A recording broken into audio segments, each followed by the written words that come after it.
예, 안녕하세요. 방금 전에 천하람 위원장이 가서 와서 분위기 다 띄워놓고 갔는데 우선 좀 시키고 시작해야 될 것 같습니다. 이제 보통 평소에는 편하게 천하람 위원장을 호칭하고 이렇게 하는데 이렇게 먼저 말하고 시작하겠습니다. 야, 나 안 죽어. 절대 죽지 않겠습니다, 여러분! 박수 부탁드리겠습니다! 예, 저도 이제 정치를 한 지 12년, 13년 되고 나니까 정치에서 제가 가졌던 많은 경험들이 주마등처럼 지켜나가곤 합니다. 그런데 제가 한 가지 전국을 다니면서 이제 정치를 바라보다 보면은 대한민국의 굵직굵직한 정치적 여정마다 정말 이상하리만큼 특징적인 현상들이 있었습니다.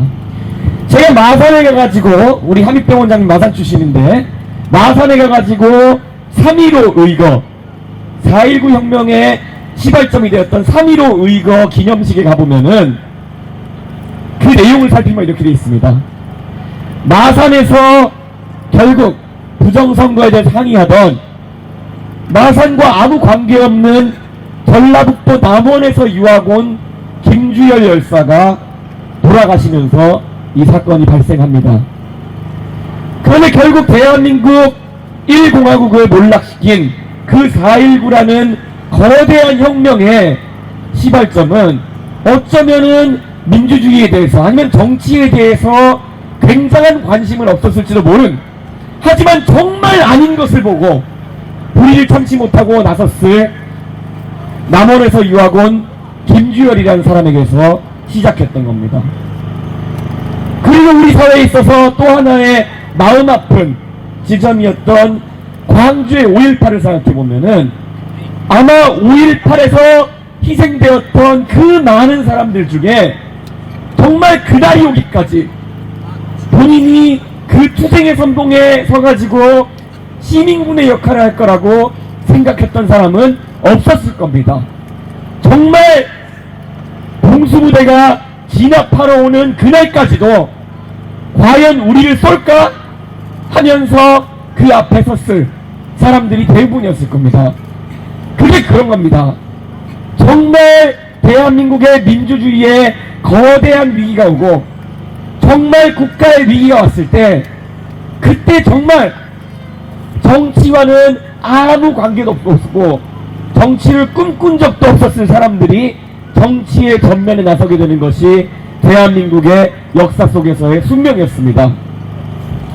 저는 사실 비례대표 1번 아까 우리 이주영 후보 처음에 정치에 영입하기 위해서 제가 연락을 드렸을 때 사실 이 정도로 정치적 역량이 뛰어나시고 또 이렇게 연설도 잘하시는 분인지 잘 몰랐습니다. 근데 그런 겁니다. 정말 아닌 것에 항거하고 정말 무엇을 바로잡겠다는 의지가 있으면은 아마 여기 계신 누구도 굉장히 뛰어난 정치인이 될 수 있는 것이 바로 정치라는 공간입니다. 누구라도 문제의식을 올바르게 가지고 해결하기 위해서 달려나가는 순간 여기 있는 모든 분들은 정치의 대상이 아니라 정치의 주체가 될 수 있는 겁니다. 그래서 우리가 모두가 문제의식을 가지고 정치의 주체가 됐을 때 우리는 하나의 혁명을 만들 수 있는 그런 세력이 됩니다. 여러분, 대한민국의 정치 지금 산적한 문제들이 많습니다. 우리가 개혁신당을 중심으로 같이 뭉쳐서 문제의식을 가지고 달려들면은 대한민국 정치, 대한민국의 병폐, 대한민국의 적폐 싹 해결할 수 있겠습니다. 같이 달려드시겠습니까, 여러분?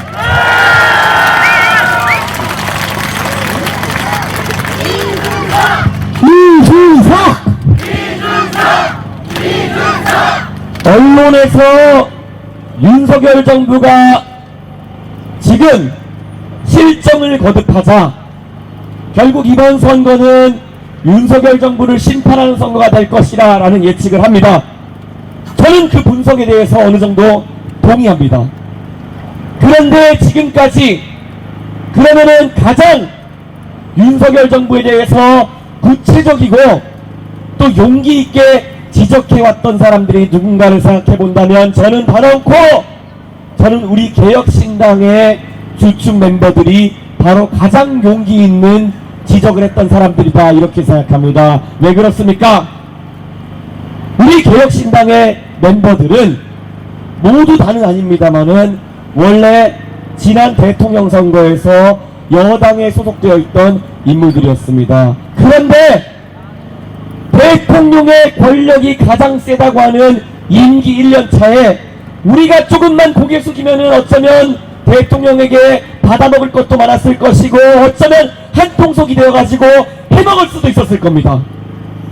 그런데 우리는 그럴 용기가 없었습니다. 우리는 국민을 배신할 용기가 없었습니다. 그렇기 때문에 우리는 국민의힘에서 가지고 있던 모든 자산을, 모든 정치적 영광을 포기하고 나와서 한 곳에서 시작하기로 했습니다. 왜 그렇습니까? 적어도 우리가 정치하는 데 있어서 버리고 싶지 않았던 것은 우리 스스로에 대한, 그리고 국민에 대한 떳떳함이기 때문이다, 여러분!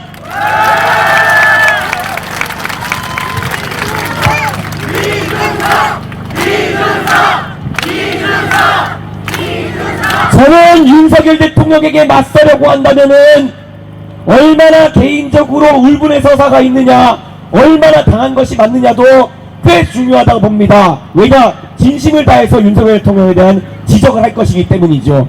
하지만 무엇을 가지고 정확히 알고 무엇을 바로잡으려 하는가를 아는 것도 굉장히 중요하다는 생각을 합니다. 저는 최근에 조국 전 장관께서 하시는 말씀 많이 들었습니다. 조국 전 장관과 윤석열 대통령, 한동훈 위원장 간에 어떤 서사가 있는지는 대한민국 국민들이 잘 이해하고 있습니다. 그래서 저도 조국 전 장관이 윤석열 대통령에게 지적하는 그 모습은 어쩌면 마음 깊은 곳에서 우러나는 진심일 거라는 생각을 합니다. 하지만 열심히 때리는 것과 잘 때리는 것은 조금 다르다는 생각을 합니다. 지금 만약에 우리가 다시 시계를 5년 전으로 돌려가지고 검찰청 건물에다가 레이저로 검찰개혁 쏘고 이러던 문화로 돌아간다 그러면은 우리는 대한민국 정치 다시 5년 전으로 돌리는 겁니다. 태극기 부대는 광화문에서 모이고 그 다음에 검찰개혁 부대는 서초동에서 모이고 이런 식의 정치로 해결되지 않았던 것이 지난 대한민국 5년의 정치 아니었겠습니까? 개혁신당은 이것을 단호하게 거부하였습니다. 오히려 멋지게 우리 개혁신당의 후보들이 의원이 돼가지고 실력으로, 능력으로 윤석열 정부가 잘못하는 것을 그 패구를 찌르고자 합니다. 여러분, 개혁신당의 이러한 방식 응원해 주시 있겠습니까, 여러분?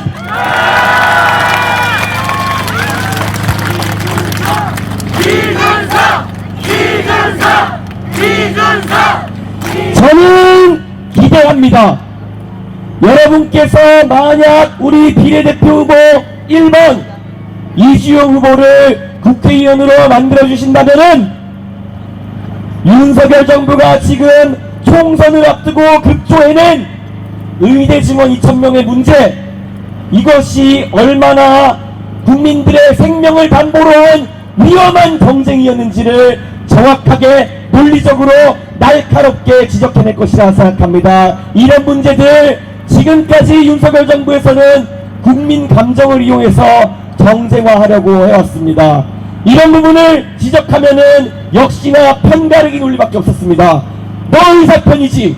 이렇게 물어가지고 입을 막으려 하는 시도, 정말 비열한 시도였습니다. 결국 대한민국에서 이런 것들을 바로잡으려면은 누군가는 국회 상임위장에서 똑똑한 모습 보여야 되는 거 아니겠습니까, 여러분?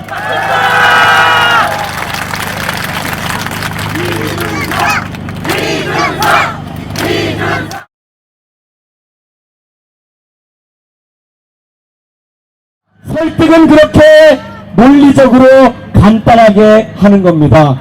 누가 당선되어야 윤석열 대통령의 술맛이 떨어질까? 누가 당선되어야 윤석열 대통령이 자다가 이불을 박차고 일어나실까? 누가 당선되어야 뭔가 정책을 내기 전에 한 번이라도 더 고민해가지고 책 잡히지 않을까? 그런 고민을 하게 만드는 사람, 기호 1번입니까? 기호 2번입니까? 기호 7번입니까?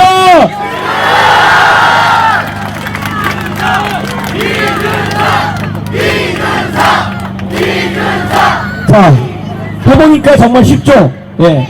자, 다시 한번 하겠습니다. 윤석열 대통령의 술맛을 떨어뜨리고 윤석열 대통령이 자다가 일어나게 만들고 윤석열 대통령이 이상한 행동하기 전에 한 번쯤 곱씹어보게 만드는 사람, 그게 바로 여러분이 정치 영역에서 기대하는 이준석의 능력 아니겠습니까, 여러분? 저에게 왜 윤석열 대통령이 자격이 부족한 것 같으면서도 대통령 만들었냐고 묻는 사람이 있다면은 저는 이렇게 말씀드립니다.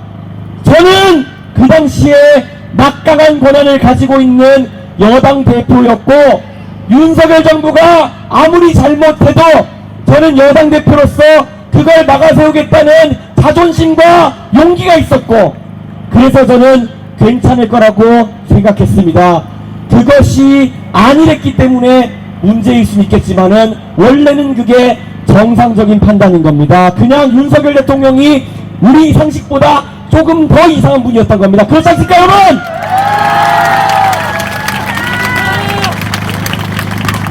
저는 그렇기 때문에 지금은 이제 떳떳하게 이렇게 말씀드립니다. 지금 동탄의 3명의 후보 중 동탄에 대해서 가장 진정성 있게 공약을 내는 후보, 윤석열 정부를 가장 잘 견제할 수 있는 능력을 갖춘 후보, 그리고 나중에 냉정하게 아까 천하람 우리 위원장이, 제가 냉정히 보면 천하람 위원장이 원래 대통령병 환자입니다. 나중에 저는 언젠가 어느 경선에서 저 사람 마주칠 거라 생각하고 있습니다. 그런데 적어도 나중에 경쟁하는 건 둘째치고 이 화성바닥에서 나중에 그래도 가장 큰 거 노려볼 수 있는 사람, 기호 1번입니까? 2번입니까? 7번입니까, 여러분? 이준석! 그거 3가지 정도면은 제 생각에는 설득 못할 사람 없을 거라고 생각합니다. 그냥 재밌잖아요. 그 3가지로 한번 설득해 보십시오. 그러면 우리가 아마 24시간 뒤에 TV 앞에 앉아가지고 팝콘 봉지를 뜯으면서 우리가 화성의 미래를 고민할 수 있다. 전 그렇게 생각합니다. 여러분, 오늘 저녁 우리가 허투루 보내지 않고 대한민국의 미래를 위해, 화성을 위해 우리가 투자합시다.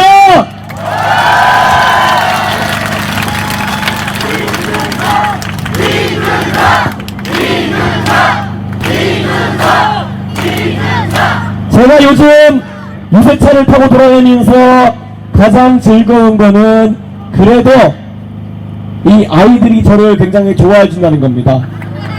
네. 제가 공약이 있어가지고는 굉장히 깐깐하고 되는 거 되고 안 되는 거 안 된다고 맨날 싸우는 사람인데, 애들 건 그렇게 못하겠습니다. 애들이 운동장에서 뛰어놀다가 저한테 유세차 지나가면 손을 흔들면서 뛰어와가지고 운동장 잔디 좀 바꿔주세요 이렇게 얘기하면은 어떻게 그걸 거절하겠습니까? 예.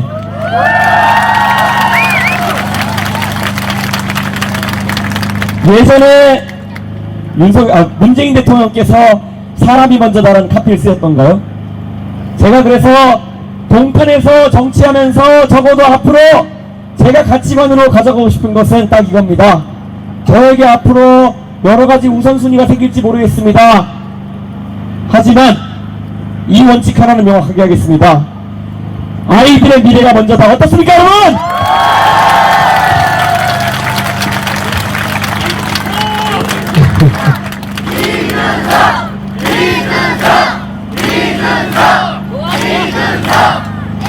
그게 왜 그렇겠습니까? 제가 지난번에 어디 한번 유세하면서 말씀드렸는데, 많은 분들이 저한테 너 동탄으로 왜 왔니? 이렇게 보면은 저는 이렇게 이야기합니다. 제가 원래 나가던 상계동에서 제 고향에서 나가고 싶었습니다. 그런데 그곳에 나가면은 제가 지금까지 같이 생사고락을 함께 했던 당원들과 색깔이 다른 옷을 입고 마주쳐서 부딪히게 되는 것이 너무나도 싫었다고. 그래서 정말 제 고향 상계동과 너무나도 닮아있는 곳을 찾아서 동탄에 왔다, 이렇게 말씀드렸습니다. 30년 40년 전에 상계 신도시였던 제 고향, 그 당시에 허허벌판에 아파트 세워가지고 4호선 종점의 화이트 칼라들이 자녀 교육 한번 잘 시켜가지고 신분 상승해보겠다고 모였던 그 동네의 성장을 너무 잘 알고 있는 저이기 때문에 지금 배드타운이 되어버린 제 고향 상계동보다는 조금 더 아이들에게 나은 것을 주고 싶어가지고 제가 할 일이 있고 싶다는 생각에 이 동탄을 골랐습니다. 그래서 약속드립니다. 적어도 이 아이들에게 상계동에서 어릴 때 교육 하나 믿고 자라가지고 좋은 대학에 그래도 국비장학생으로 갔다 오고, 그리고 제1야당 그리고 여당이 되었던 당의 당대표까지 할 수 있는 대한민국은 적어도 아직까지 기회의 사다리가 열려있던 나라입니다. 저는 앞으로 제가 정치하면서 이 기회의 사다리가 동탄의 모든 아이들에게 열려있도록 최선을 다하겠습니다. 만약 그것이 사다리가 무너진다면은 저는 제가 정치하는 이유를 상실하는 것이고 제 존재의 이유를 상실하는 것입니다. 여러분, 저와 함께 아이들의 그 사다리, 아이들의 꿈을 지키는 길에 함께 해주시겠습니까?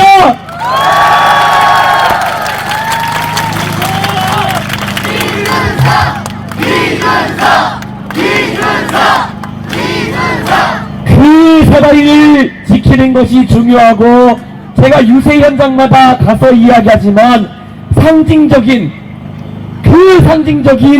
결과물은 아마 10년, 20년 뒤에 나올 겁니다. 제가 상계동에서 유세차를 탔을 때마다 했던 말이 있습니다. 1985년에 태어난 저는 상계 신도시가 태어나던 그때에 태어났기 때문에 상계동 1세대였습니다. 그래서 제가 국회의원이 되는 것이 아마 상계 신도시의 완성일 것이다 라고 이야기했습니다. 저는 동탄 토박이가 아닙니다. 여기 서 계신 많은 분들이 동탄 토박이가 아닐 것입니다. 하지만 지금 유세차 앞에 앉아있는 아이들은 아마 동탄 토박이일 것입니다.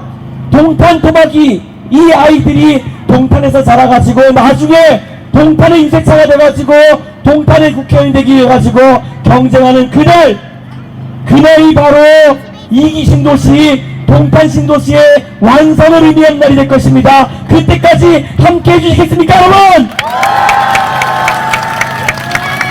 저도 언제까지 자리를 지킬 생각 없습니다. 그날이 오면 아이들에게 그 자리를 물려줄 수 있는 그날을 꿈꾸며 아이들이 성장할 때 옆에서 버팀목이 되는 그런 정치를 하겠습니다. 여러분, 제 정치 동탄에서 올바른 길이 갈 수 있도록 항상 지켜봐 주시고 그 길에 함께 해주십시오. 무엇보다도 내일 제가 아이들에게 했던 수많은 약속, 어느 아이에게 했던 운동장에 잔디 깔아주겠다 했던 그 약속 지킬 수 있도록 저를 국회의원 만들어주십시오, 여러분.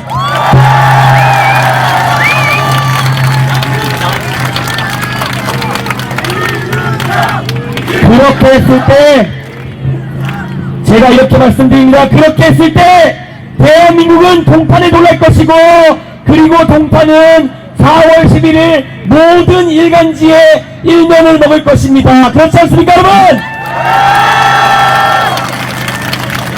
그러면 동탄이 정치의 중심이 되고, 저는 동탄에 쏟아지는 관심과 바탕으로 동탄의 여러가지 산적한 문제를 풀어내서 여러분에게 보답하겠습니다. 여러분, 오늘 밤 함께 만들어 봅시다. 감사합니다. 여러분, 뜨거운 박수를 부탁드리겠습니다. 이준석.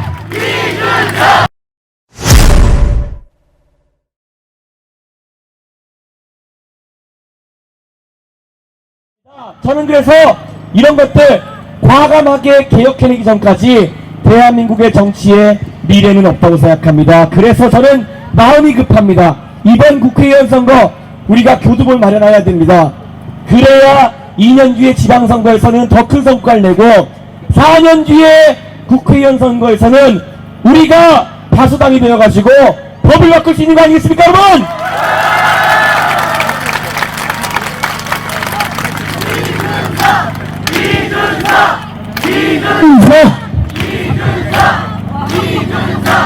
마음이 급합니다.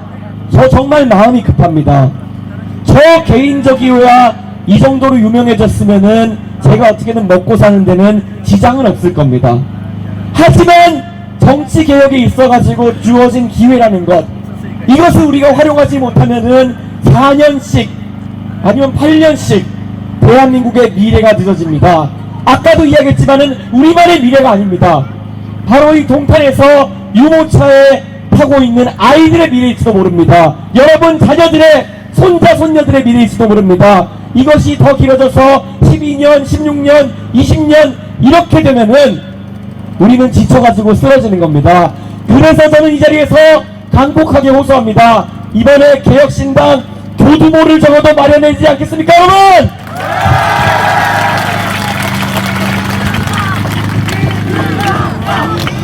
이준석!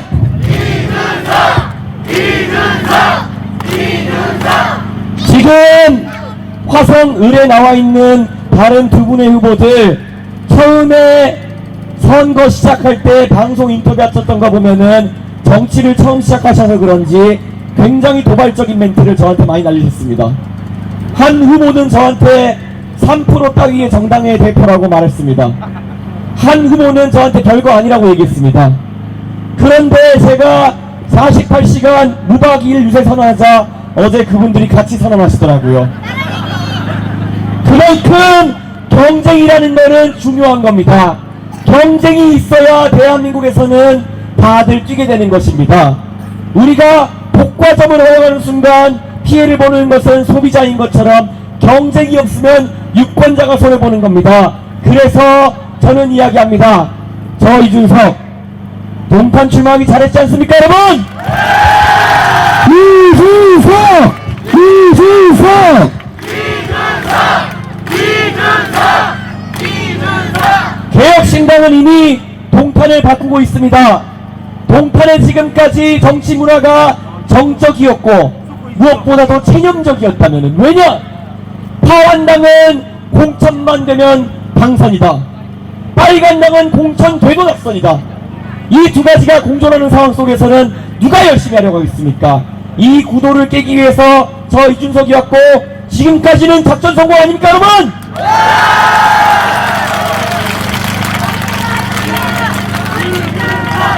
이준석!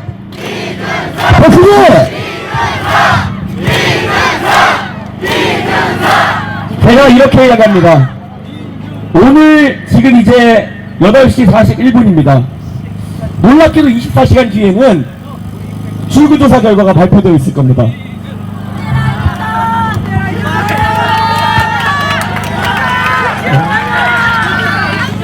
갑자기 불안하죠? 조금이라도 덜 불안해지려면은 아까 이주영 후보가 말했던 것처럼 여기 끝나고 나면은 다 가서 전화에 돌려야 되는 겁니다. 맞지 않습니까, 여러분? 왜 그렇습니까? 우리가 아까 민주주의 역사 속에서 굵직굵직한 지점들을 제가 얘기했습니다. 4.19 그 많은 사람들이 이승만 대통령과 곽영주가 발표 명령을 해서 총을 쏘게 했을 때 희생됐습니까? 5.18 그 전에 막을 기회가 있었습니다. 소위 서울역 폐군, 그 당시에 옳았다고 생각했겠지만은 서울에서 막아내지 못해서 아까 말했던 것처럼 광주에 자기가 민주주의의 최전선에 설지 몰랐던 그 사람들이 시민군이 되어가지고 싸워야 했던 겁니다. 저는 그래서 이 자리에서 또 말씀드리는 겁니다. 이 기회를 놓쳤을 때 우리는 얼마나 후회하게 될지 모릅니다.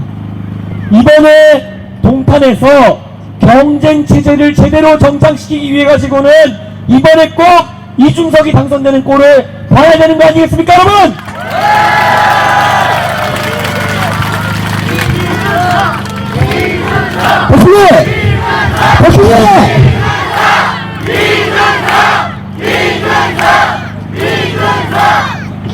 대한민국 정치에 있어가지고 결국 기회가 있을 때 그 기회를 우리가 소화해내지 못하면은 그 과제는 다음 세대에게 더 큰 과제로 넘어가게 될 것입니다. 저는 그래서 이 자리에서 간곡하게 호소하고 있습니다. 앞으로 우리에게 주어진 24시간이 정말 소중합니다. 어쩌면 제가 상상하고 싶지도 않습니다. 그런데 어제 어떤 분이 저한테 질문하셔가지고 한번 상상해봤습니다. 만약에 지금 저와 경쟁하는 공영훈 후보께서 당선이 되셨을 때 공영훈 후보가 어떤 의정활동을 하실까? 나름 제가 당대표를 지내봤던 사람이기 때문에 예측은 가능합니다. 아마 지금과 같은 여러가지 개인적인 의혹을 가지신 상황 속에서는 다음번에 재선 도전하시는 것이 약간 이상할 겁니다. 그러면 동탄에 있어가지고는 비극적인 상황이 될 수 있습니다. 흔히들 이런 얘기를 합니다. 공무원 사회도 진급에 민감하기 때문에 그 어느 공무원이 진급을 포기한 순간부터 업무를 제대로 하지 않을 가능성이 있다. 이런 이야기를 합니다. 군대에서 진급을 포기한 대령이라는 용어가 있지 않습니까? 장군이 되는 것을 포기한 대령이 일을 잘하지 못할 가능성이 있다는 그런 표현이겠죠. 저는 만약에 공영훈 후보께서 당선되시다 한들 냉정하게 봐서 재선의 가능성이 떨어진다라고 판단하시면은 화성에서 열심히 하실 이유 자체가 없는 것입니다. 논리적인 겁니다. 저는 그래서 이렇게 말씀드립니다. 이번에 주변에 한번 말씀해 보십시오. 이번에 우리는 화성에서 동탄에서 적어도 문제없이 아이들과 함께 성장하면서 호흡하면서 더 큰 정치를 꿈꿀 수 있는 잘해서 진급하고 싶은 그런 국회를 만드는 거 아니겠습니까 여러분?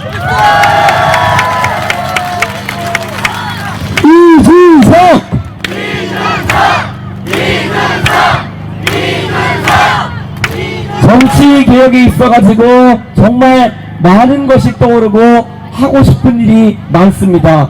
그리고 거기에 더해가지고 동탄 구석구석을 돌아볼 때마다 제가 처음에 동탄 오면서 말했던 것처럼 이 동탄 시도시에 올라가는 콘크리트만큼이나 부족한 문화 그리고 교육 그리고 우리가 향유할 수 있는 그런 여러가지 시설들 더 보강해 넣어야 되는데 이런 일들 마음이 급합니다. 마음이 급하고 동탄에서 일할 수 있는 사람을 선택해야 되는데 그게 저였으면 하는 상상에 매일 새벽 4시쯤에 잠을 깨곤 합니다.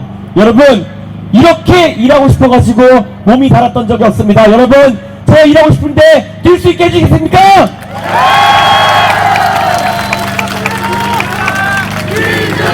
더 크게! 더 크게!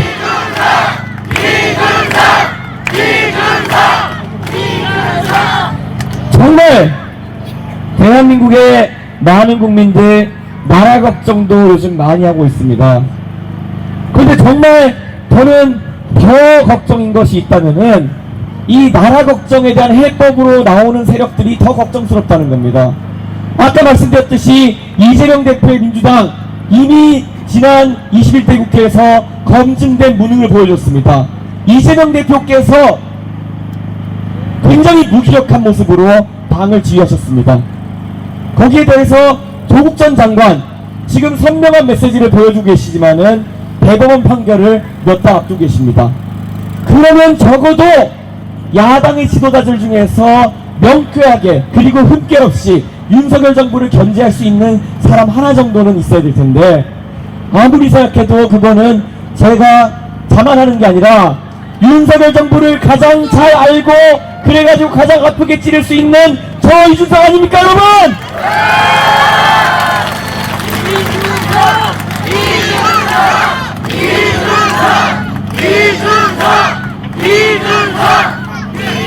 그냥 주변에서 아직까지 마음을 정하지 못했던 사람들에게 설득할 수 있는 여러가지 방법으로 냉정하게 만약에 윤석열 정부가 조금은 더 견제되었으면 좋겠다 라고 생각하는 화성시 의뢰 한 75% 정도 되는 사람들을 설득하시려면은 이렇게 물어주십시오. 지금 나와 있는 후보 셋 중에 누가 당선되어야 윤석열 대통령께서 좋아하시는 약주가 술맛이 제일 떨어질까 한번 물어봐 주십시오 여러분!